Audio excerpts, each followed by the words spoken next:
नमस्ते साथियों, मैं Vishal Parmar, assistant professor Sehore PG college से। हम इस क्लास में विश्व इतिहास को विस्तृत रूप से देख रहे हैं, समग्र रूप से उसी के बारे में चर्चा कर रहे हैं। पहली 2 क्लासेस में हमने सबसे पहले विश्व इतिहास में पुनर्जागरण काल देखा, जो कि इटली में हुआ था 13वीं-14वीं शताब्दी में। बाद में हम पुनर्जागरण काल पे आए थे। पुनर्जागरण काल की ये दूसरी कक्षा है, जो कि जर्मनी में हुआ था 16वीं शताब्दी में। जब पुनर्जागरण काल की बात कर रहे थे कल की क्लास में, तो हमने देखा था कि किस प्रकार से चर्च या पोप या जो ईसाई कैथोलिक चर्च है, रोमन कैथोलिक चर्च, उसमें बुराइयां व्याप्त थी। पादरी पूरी तरह से भ्रष्ट हो चुके थे।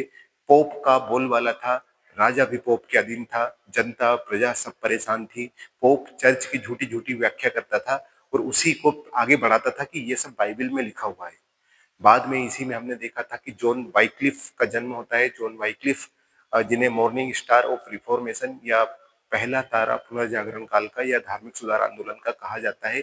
उन्होंने कुछ काम किया, उन्होंने कुछ चर्च से बुराइयां मोल ली और चर्च के बारे में जनता को बताया। उन्होंने बताया कि चर्च, पोप, पादरी ये सब फेक है, झूठ है, सच्ची है तो बाइबल है।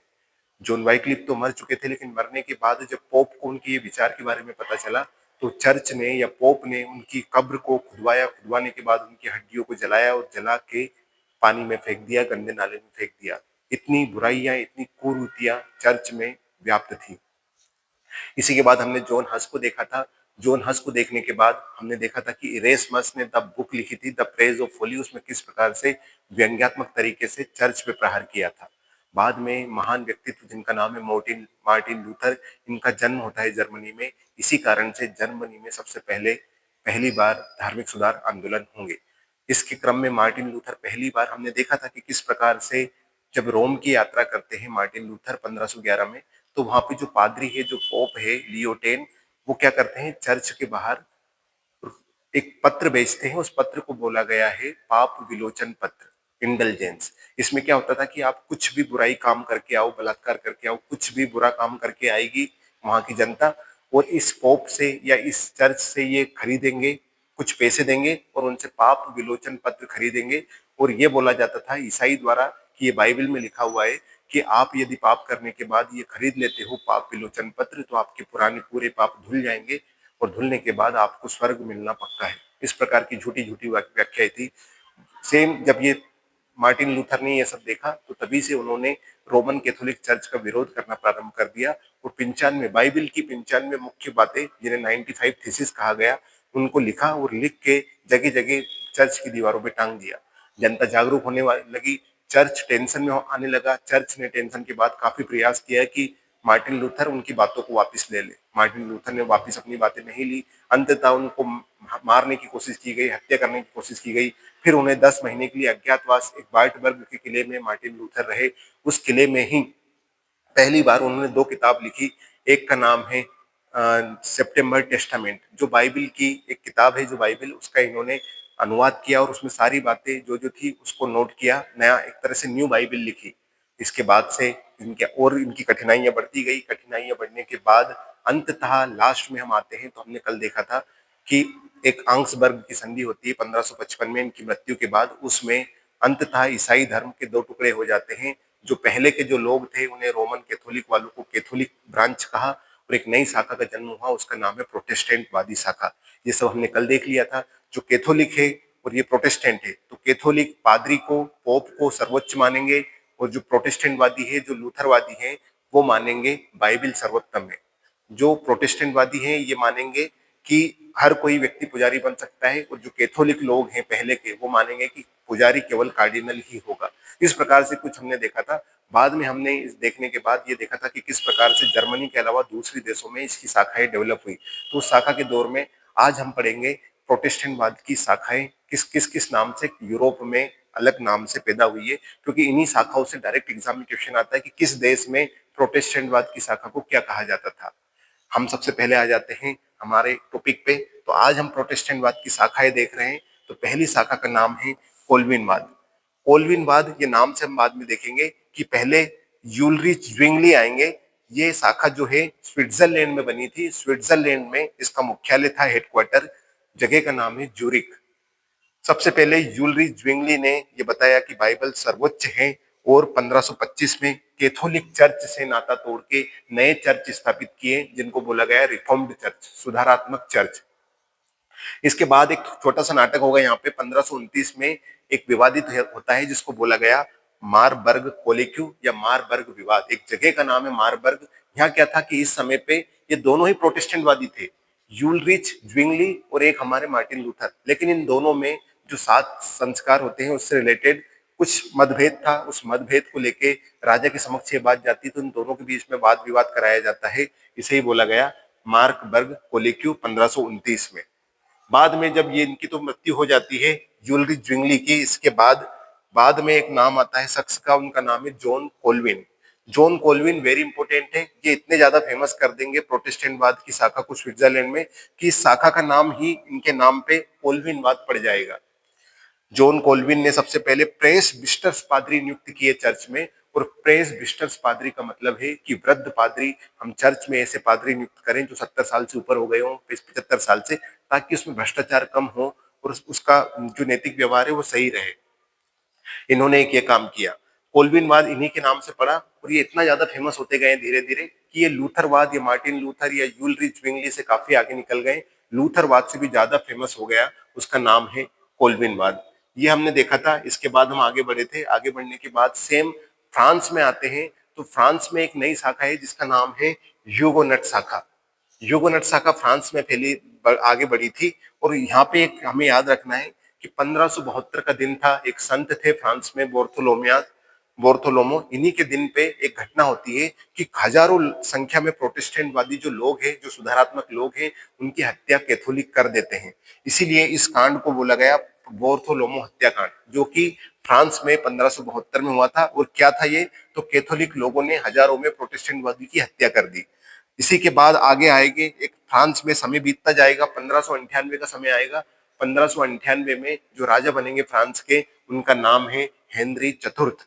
और हेनरी चतुर्थ स्वयं एक प्रोटेस्टेंटवादी लोग था, एक राजा था। इसीलिए वो एक आदेश निकालता है। आदेश को बोला गया नांत शहर का आदेश। अब नांत शहर का आदेश क्या था, ये फ्रांस का एक शहर है, उसका नाम है नांत। इस आदेश में यह हुआ कि प्रोटेस्टेंटवाद को फ्रांस में मान्यता मिल जाएगी। एक नई शाखा का जन्म होगा जिसका नाम है ह्यूगोनट शाखा। इस आदेश को धर्म सहिष्णु आदेश कहा जाता है, क्योंकि धर्म को बैलेंस किया गया और दोनों धर्म, चाहे कैथोलिक हो चाहे प्रोटेस्टेंट हो, दोनों को एक जैसी मान्यता दी गई फ्रांस में। बाद में हम आगे बढ़ते हैं और इंग्लैंड की बारी आती है। फ्रांस के बाद इंग्लैंड में जो रानी जो था उसका नाम है एग लिंकनवाद। एग लिंकनवाद इंग्लैंड की शाखा है। यहाँ पे क्या था कि जो ट्यूडर वंश है, इवन भारत में भी जब अटैक होता है इनका, अंग्रेज वगैरह जो आते हैं, उस समय तक ट्यूडर वंश ही चल रहा था। तो ट्यूडर वंश का राजा था हेनरी अष्टम। हेनरी अष्टम मार्टिन लूथर का बिल्कुल विरोधी था। विरोध होने के कारण ही ये 95 थीसिस जो कि मार्टिन लूथर ने दी थी, उसका खुल के विरोध करता था। इसने एक बुक भी लिखी थी जिसका नाम है the defence of seven sacrament. क्योंकि जब मार्टिन लूथर को हम पढ़ते हैं तो इन्होंने 3 संस्कार बताए हैं, बाप्टिज्म, यूखारिस्ट करके। और जो ये है हमारे बाकी सब लोग 7 संस्कार मानते थे, तो उसी के डिफेंस में इन्होंने किताब लिखी है हेनरी अष्टम ने, the defence of seven sacrament. यहाँ तक तो ये मार्टिन लूथर के अपोजिट थे और चर्च के पास थे। लेकिन बाद में एक कहानी आती है छोटी सी कि इनकी जो वाइफ थी, हेनरी अष्टम की जो वाइफ थी, वो थी कैथरीन। और कैथरीन स्पेन की रानी थी, स्पेन की राजा की बेटी थी। अब इसकी स्पेन की बेटी का विवाह हो गया हेनरी अष्टम से। और हेनरी अष्टम के बाद विवाह होने के बाद कैथरीन को संतान पैदा नहीं हो रही थी। इसी कारण से हेनरी अष्टम इसे तलाक देना चाहता था और उसकी एक प्रेमिका एना बेलिन से विवाह करना चाहता था। तो इससे विवाह करने के पीछे दिक्कत आ रही थी पोप की, क्योंकि स्पेन का खास था पोप, और पोप स्पेन और पोप की अच्छी बनने के कारण हेनरी अष्टम इसे तलाक नहीं दे पा रहा था। तो ये एक नया काम करता है 1534 में। ये एक्ट ऑफ सुपरमेसी लाता है हेनरी अष्टम इंग्लैंड में, और बोलता है कि हमें इस पोप से, हमें चर्च से कोई मतलब नहीं है। हम आज से स्वतंत्र हैं और एक नया चर्च हम स्थापित करेंगे, जिन्हें राष्ट्रीय चर्च बोला गया। राष्ट्रीय चर्च की स्थापना कर देता है ये एक टॉप सुपरमेसी के बाद, और तलाक दे देता है कैथरीन को और एना बेलिन से विवाह कर लेता है। इस चर्च में अंग्रेजी से प्रार्थना चालू हो जाएगी बाद में। ये हमने देखा था ट्यूडर वंश के हेनरी अष्टम के बारे में। इसी में आगे हम बढ़ेंगे तो एक रानी आती है मेरी, वेरी इंपोर्टेंट है। ये कट्टर कैथोलिक थी। इसके पहले हमने देखा है हेनरी अष्टम एक तो सुपरमेसी लाके इससे अलग हो जाता है कैथोलिक चर्च से, लेकिन ये कट्टर कैथोलिक थी। तो ये क्या करती है, पुराने सारे कानून रद्द कर देती है और रद्द करने के बाद वापिस से चर्च के अधीन चली जाती है। एक टॉप सुपरमेसी को शिथिल करके संसद से माफी मंगवाती है, पोप से, और बोला जाता है कि आप सभी वापिस से ईसाई धर्म की मेन ब्रांचेस के अंदर चले जाओ। तो इस समय पे जो पोप था लियो 10, उसने ये सब देख के बोला कि ये बिछड़ा हुआ पुत्र वापस लौट आया। ये कथन दिया था इस घटना के बाद। और जो मेरी है, इन्हें ब्लडी मेरी कहा जाता था। ये खून की प्यासी थी, हर किसी की हत्या करवा देती थी, इसीलिए इन्हें ब्लडी मेरी बोला जाता था। बाद में मेरी के बाद जो शासिका बनती है उनका नाम है एलिजाबेथ। रानी एलिजाबेथ शासिका बनती है इंग्लैंड की। ये एलिजाबेथ कोई और नहीं, जो अभी हम इसके पहले पढ़ के आए, हेनरी अष्टम और एना बोलीन। हेनरी अष्टम और एना बोलीन के विवाह के बाद जो संतान उत्पन्न होती है, उसी का नाम है एलिजाबेथ। इसी समय पे भारत में अंग्रेज आते हैं और ये काफी इनका स्वर्णिम काल माना जाता है। तो इन्होंने क्या किया, धार्मिक विवाद को सुलझा दिया। ये सब कभी लड़ाई हो रही थी प्रोटेस्टेंट कैथोलिक में, तो उस पूरे विवाद को सुलझा दिया। और विवाद को सुलझाने के बाद प्रोटेस्टेंट वाद को भी मान्यता दे दी इंग्लैंड में। तो इसी प्रकार से फ्रांस हो गया, स्विट्जरलैंड हो गया, और इंग्लैंड में एक लिंकनवाद शाखा हो गई। तीनों चारों देशों में ये शाखाएं फैल रही थी। धीरे धीरे प्रोटेस्टेंटवाद पूरे यूरोप में आगे बढ़ रहा था। इसी क्रम में आगे बढ़े तो इसका परिणाम क्या निकला, जो धार्मिक सुधार आंदोलन हुआ था, जो ये सारी शाखाएं बड़ी, कैथोलिक ईसाई धर्म का विभाजन हुआ, तो उसका परिणाम हम देख रहे हैं पूरा पूरा कि पहला तो यही हो गया कि जो ईसाई धर्म में एकता थी उसका खंडन होता है और दो टुकड़ों में ईसाई धर्म बढ़ जाता है। एक का नाम है कैथोलिक और दूसरे का नाम है प्रोटेस्टेंटवाद। कैथोलिक पुराना चला आ रहा था और प्रोटेस्टेंटवाद अभी जो चेंजेस हो रहे थे उनको मानने वाले लोग प्रोटेस्टेंटवाद कहलाएंगे। अब जब ये सब हो रहा था, लोगों में बंटवारा हो रहा था, एक धर्म में दो गुट हो रहे थे, इसी कारण से पूरे यूरोप की हालत ये थी कि यहाँ पे गृह युद्ध की नौबत बन जाती है और गृह युद्ध चालू हो जाता है। 1618 से 1648 तक पूरे यूरोप में गृह युद्ध की नौबत आ गई और अंततः 1648 में जब प्रोटेस्टेंटवाद को अधिकतर देशों ने मान्यता दे दी तो एक संधि होती है, वेस्टफोलिया की संधि। वेस्टफोलिया की संधि के माध्यम से ही इस गृह युद्ध, जो 30 वर्षीय गृह युद्ध था, इसका अल्प विराम या पूर्ण विराम लगता है और प्रोटेस्टेंटवाद को लगभग यूरोप में मान्यता मिल जाती है। इसके बाद एक ये भी आएगा कि जब ये प्रोटेस्टेंटवाद के लोग लोकप्रिय हो रहे थे तो प्रति धर्म सुधार आंदोलन भी चालू होगा। मतलब जो पहले वाली शाखा है कैथोलिक शाखा, वो भी अपने धर्म में कुछ सुधार करेगी। इसे ही बोला गया प्रति धर्म सुधार आंदोलन। पहले धार्मिक विषय पर वाद विवाद नहीं होता था, अब इसके बाद जब ये सुधार हो जाएंगे तो धार्मिक विषय पर लोग खुल के बोलने लगेंगे। इसे ही बोला गया धार्मिक वाद विवाद पर चर्चा होने लग गई, प्रारंभ हो गया। चर्च कमजोर होने लगा क्योंकि उसके टुकड़े हो रहे थे, पोप कमजोर हुआ चर्च के साथ साथ। तो इसी में जो हमने पहले देखा था कि लोगों को या व्यापारियों को लोन भी लेना मना था बिना पोप की मर्जी से, अब ये जब कमजोर होगा तो लोन वगैरह आसानी से मिलेंगे, तो व्यापार वगैरह में खूब वृद्धि होगी। ये सब हमने सुधार देखे थे। सुधार के साथ ही हम ये आगे बढ़े थे और हमने देखा था प्रति सुधारात्मक आंदोलन, जो कि कैथोलिक में हुआ है। ये प्रति धर्म सुधार आंदोलन किसमें होगा, प्रति धर्म सुधार आंदोलन होगा कैथोलिक में। प्रोटेस्टेंटवादी भी कर रहे थे तो इन्होंने भी दो काम किए कैथोलिक ने। पोप ने क्या किया, पोप ने कुछ काम करवाया। उसमें बोला कि पहले तो धर्म सुधार आंदोलन से क्या हो रहा था, प्रोटेस्टेंटवादी लोकप्रिय हो रहे थे, तो चर्च, पोप और कैथोलिक ने कुछ काम किए। उसमें एक काम था आक्रामक उपाय और कुछ काम थे रक्षात्मक उपाय। आक्रामक उपाय में मतलब ये प्रोटेस्टेंटवादी पर आक्रमण करेंगे, हमला करेंगे ताकि वो लोकप्रिय ना हो, और रक्षात्मक उपाय में ये खुद के धर्म में सुधार लाएंगे ताकि हमारा धर्म भी विभिन्न कुरीतियों से आगे बढ़े और इन सबसे निजात पाले। सबसे पहले हमने देखा था आक्रामक उपाय। आक्रामक उपाय में एक नाम आता है इग्निस लोयोला का। इग्निस लोयोला क्या करते हैं, ये इग्निस लोयोला एक व्यक्ति था जो कि अपाई युद्ध में भाग लेता था, ईसाई धर्म का कट्टर समर्थक था। युद्ध में ये खुल के भाग लेता है, लेकिन बाद में इसका पैर कट जाने के कारण, अपाइज हो जाने के कारण, ये इसका यही काम रहता है कि मैं कैथोलिक धर्म को बचाऊं। तो ये 1534 में एक सोसाइटी की स्थापना करता है और उस सोसाइटी का नाम है सोसाइटी ऑफ जीसस। इस सोसाइटी का काम यह था कि हमें पूर्णतः प्रोटेस्टेंटवाद का समाप्ति, खात्मा करना है और कैथोलिक को बचाना है, ये काम था। बाद में सेकेंड इन्होंने एक धार्मिक न्यायालय स्थापित किए इक्विजिशन, उन धार्मिक न्यायालयों को बोला गया इक्विजिशन। इसके माध्यम से यहाँ पे सजा सुनाई जाती थी, प्रोटेस्टेंट वादियों को बड़ी बड़ी सजाएं दी जाती थी ताकि इनका दमन हो, ये लोग प्रोटेस्टेंट धर्म को अपनाने से बचे। तीसरा, इन्होंने एक इंडेक्स जारी किया। इंडेक्स जारी में क्या था कि जो भी किताबें, चाहे मार्टिन लूथर की हो, सेप्टेम्बर टेस्टामेंट हो, या जो जितने भी इंडेक्स जो किताबें प्रोटेस्टेंट वादियों ने जारी की है, उन सबकी एक लिस्ट बना दी और बोला कि ये किताब जहां भी मिले इनकी कॉपी उनको सीधे जला दिया जाए।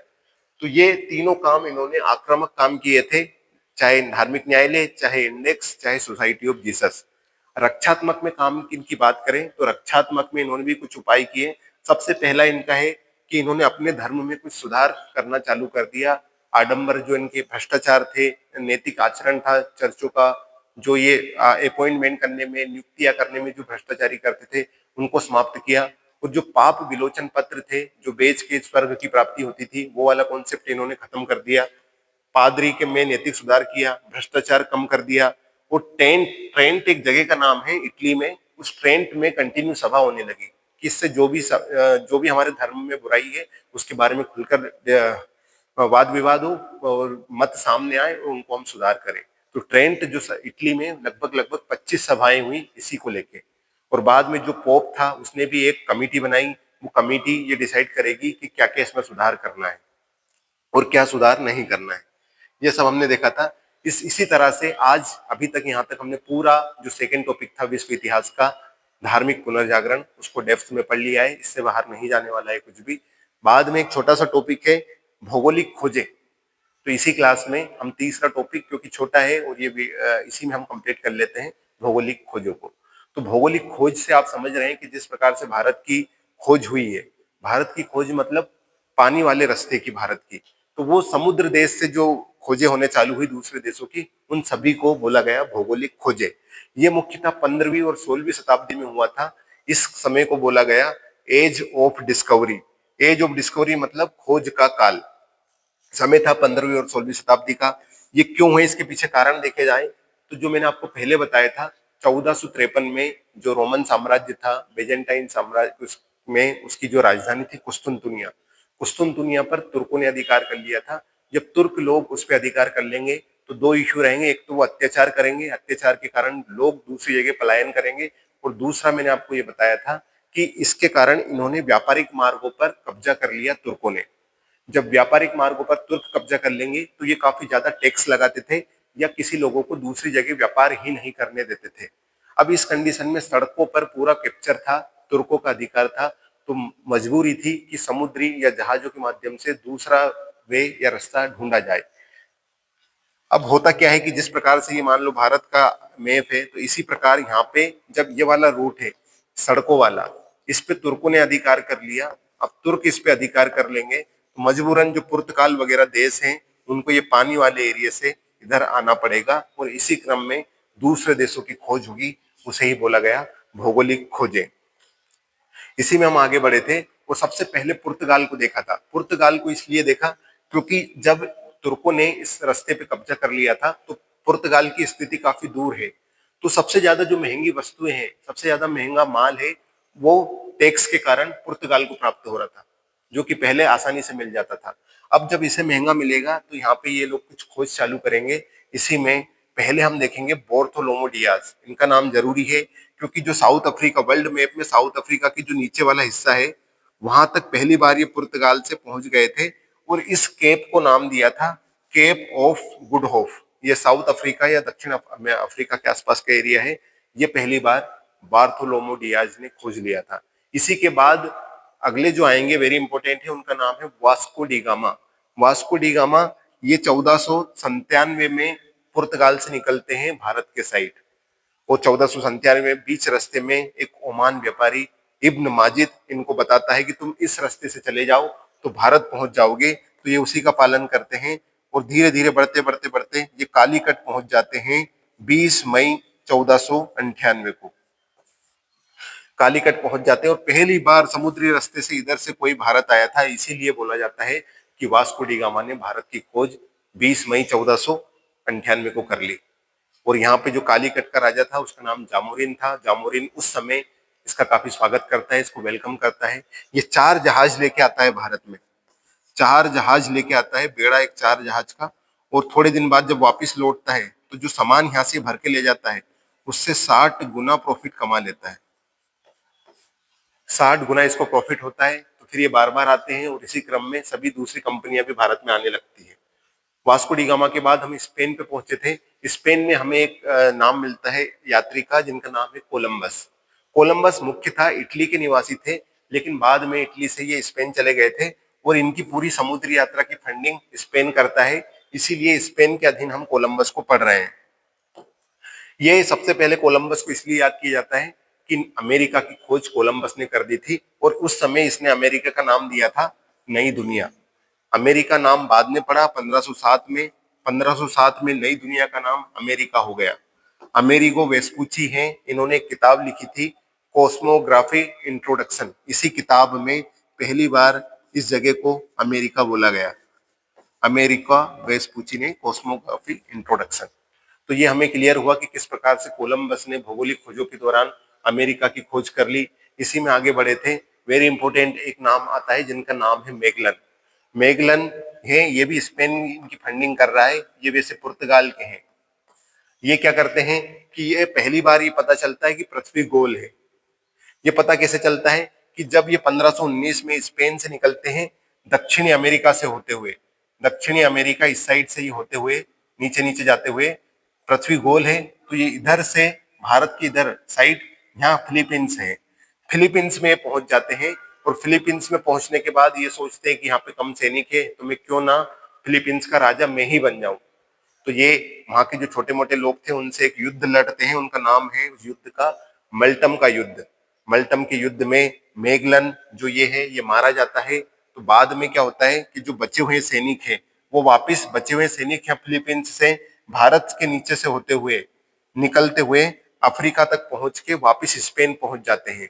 तो ये इनका पूरा एक सर्कल पूरा हो जाता है, जहां से चले थे वहीं वापस लौट जाते हैं। इसीलिए बोला जाता है कि ये मेगलन ने जो काम किया था इसको पृथ्वी का पहला चक्कर इसी समय पे लगा। मेगलन को पृथ्वी के पहले चक्कर के लिए ही याद किया जाता है। अब ये हमने देख ली भौगोलिक खोजें। तो भौगोलिक खोज जब हो रही थी तो इससे क्या क्या परिणाम पड़ा वैश्विक इतिहास पे, उन परिणामों के बारे में देखेंगे। परिणाम की पहली बात करें तो सबसे पहले तो जो उपनिवेश की होड़ लग गई थी, उपनिवेशवाद था, मतलब किसी और देश को अपने अधीन कर लेना, वो सब उपनिवेशवाद था। वो पहली बार चालू इसी काल में हो गया था। साम्राज्यवाद फैलने लगा, मतलब हर देश ये चाहेगा कि छोटी छोटी कॉलोनी बना ले और मैं उसके अपना अधीन कर लूं। ये जो इंग्लैंड ने जो काम किया है वो इसी क्रम में चालू हुआ है। ये दोनों यूरोप का प्रभुत्व बढ़ने लगा क्योंकि यूरोप के लोग ही जगह जगह जाकर ये सारे देशों को ढूंढ रहे थे और मुनाफा कमा रहे थे। इसी से फिर भौगोलिक ज्ञान में वृद्धि हुई और विज्ञान का खूब प्रचार प्रसार हुआ। ये सारा परिणाम था भौगोलिक खोजों का। ये लगभग हमने तीसरा टॉपिक कंप्लीट कर लिया है। विश्व इतिहास में इसी तरह निरंतर आगे बढ़ते रहेंगे और मध्य प्रदेश लोक सेवा आयोग या किसी भी लोक सेवा आयोग द्वारा आयोजित होने वाली अध्यापक, प्रोफेसर वर्ग 1 वर्ग 2 वगैरह में जहां भी इतिहास आता है उसको डेप्थ में पढ़ रहे हैं। Thank you.